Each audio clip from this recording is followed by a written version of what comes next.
მე იარაღეობა საქართველოში დიდი ისტორია აქვს. მჭედლობის კუთხით ის ყოველთვის წარმოადგენდა ერთ-ერთ მნიშვნელოვან ქვეყანას მსოფლიოში. იარაღის დამზადება ძველ დროს ჭედვით ხდებოდა, დღეს ქარხნული წესითაც არის შესაძლებელი. თუმცა არსებობენ ოსტატები, რომლებიც მას ძველი ტრადიციული წესით დღემდე ამზადებენ.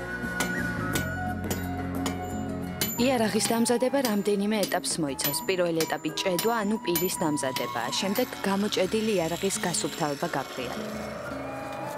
მოგვიანებით ხდება ტარის დაგება. ბოლო ეტაპი კი ქარქაშის გამოთვლა და დეტალების მორგებაა.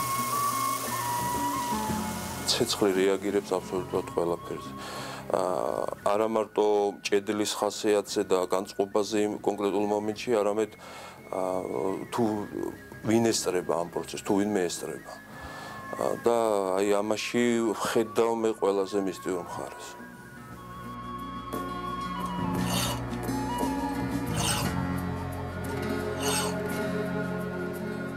უკვე 15 წელი არაერთი ტიპის იარაღზე მუშაობს. დაინდან დაწყებული ხმლით დამთავრებული. ცდილობს ისეთი იარაღი გააკეთოს, როგორცაც ჩვენი წინაპრები ამზადებდნენ. მე იარაღი მჭედელი არ არის როგორც პროფესია, ეს არის ცხოვრების გზა. ამ საქმეს თავის სული გააჩნია.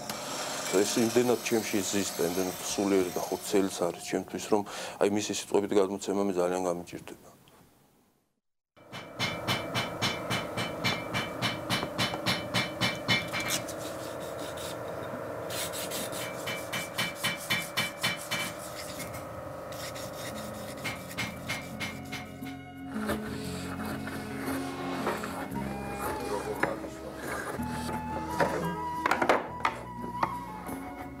ორი სახელის შვილი და წიწილა, რომელიც იდება ხანჯალში უკან.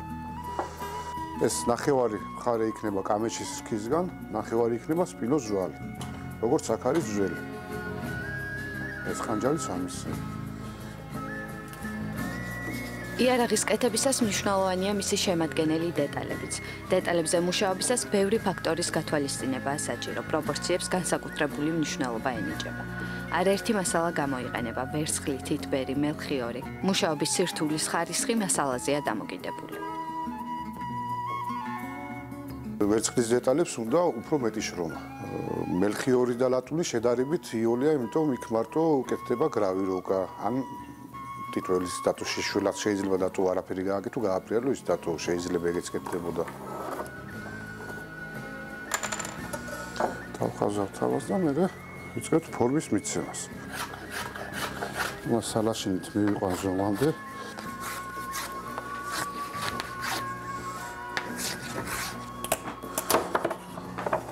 ამას გავხსნით და დავიწყებ ახლა შიგნიდან დავხაზავ და ვიწყებ ამოჭრას.